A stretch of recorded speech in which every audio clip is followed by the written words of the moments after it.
Every morning Jensen asked when he was to be hanged, and every morning the warden answered him angrily, "Take your time, you devil, wait!" And he would walk off quickly before Jensen could begin to laugh. And from these monotonous repeated words, and from the fact that each day came, passed, and ended as every ordinary day had passed, Jensen became convinced that there would be no execution. He began to lose all memory of the trial, and would roll about all day long on his cot, vaguely and happily dreaming about the white melancholy fields with their snow mounds, about the refreshment bar at the railway station, and about other things still more vague and bright. He was well fed in prison, and somehow he began to grow stout rapidly and to assume airs. Now she would have liked me, he thought of his master's wife. Now I am stout, not worse looking than the master. But he longed for a drink of vodka, to drink and to take a ride on horseback, to ride fast, madly. When the terrorists were arrested, the news of it reached the prison, and in answer to Jensen's usual question, the warden said eagerly and unexpectedly, "It won't be long now." He looked at Jensen calmly with an air of importance and repeated, "It won't be long now. I suppose in about a week." Jensen turned pale, and, as though falling asleep, so turbid was the look in his glassy eyes, asked, "Are you joking? First you could not wait, and now you think I am joking. We are not allowed to joke here. You like to joke, but we are not allowed to," said the warden with dignity as he went away. Towards evening of that day Jensen had already grown thinner. His skin, which had stretched out and become smooth for a time, was suddenly covered with a multitude of small wrinkles, and in places it seemed even to hang down. His eyes became sleepy, and all his motions were now so slow and languid, as though each turn of the head, each move of the fingers, each step of the foot were a complicated and cumbersome undertaking, which required very careful deliberation. At night he lay on his cot, but he did not close his eyes, and thus, heavy with sleep, they remained open until morning. "Ha ha!" said the warden with satisfaction, seeing him on the following day. "This is no dram shop for you, my dear." With a feeling of pleasant gratification, like a scientist whose experiment had proved successful again, he examined the condemned man closely and carefully from head to foot. Now everything would go along as necessary. Satan was disgraced, the sacredness of the prison and the execution was re-established, and the old man inquired condescendingly, even with a feeling of sincere pity, "Do you want to meet someone or not?" "What for?" "Well, to say good-bye. Have you no mother, for instance, or a brother?" "I must not be hanged," said Jensen softly, looking askance at the warden. "I don't want to be hanged." The warden looked at him and waved his hand in silence. Towards evening Jensen grew somewhat calmer. The day had been so ordinary, the cloudy winter looked so ordinary, the footsteps of people and their conversations on matters of business sounded so ordinary, the smell of the sour soup of cabbage was so ordinary, customary, and natural, that he again ceased believing in the execution. But the night became terrible to him. Before this Jensen had felt the night simply as darkness, as a specially dark time when it was necessary to go to sleep. But now he began to be aware of its mysterious and uncanny nature. In order not to believe in death, it was necessary to hear and see and feel ordinary things about him: footsteps, voices, light, the soup of sour cabbage.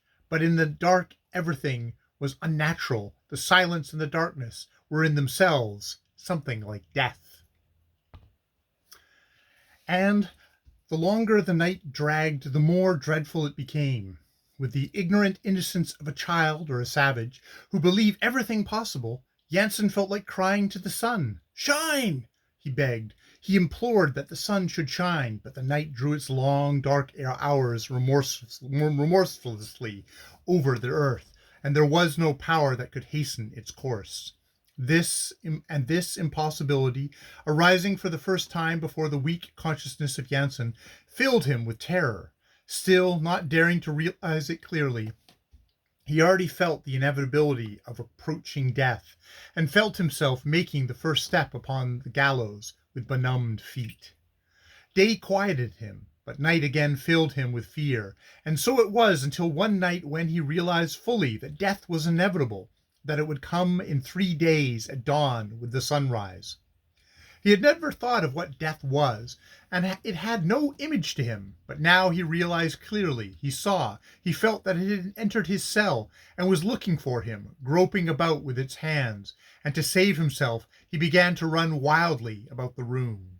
But the cell was so small that it seemed that its corners were not sharp but dull, and that all of them were pushing him into the center of the room, and there was nothing behind which to hide.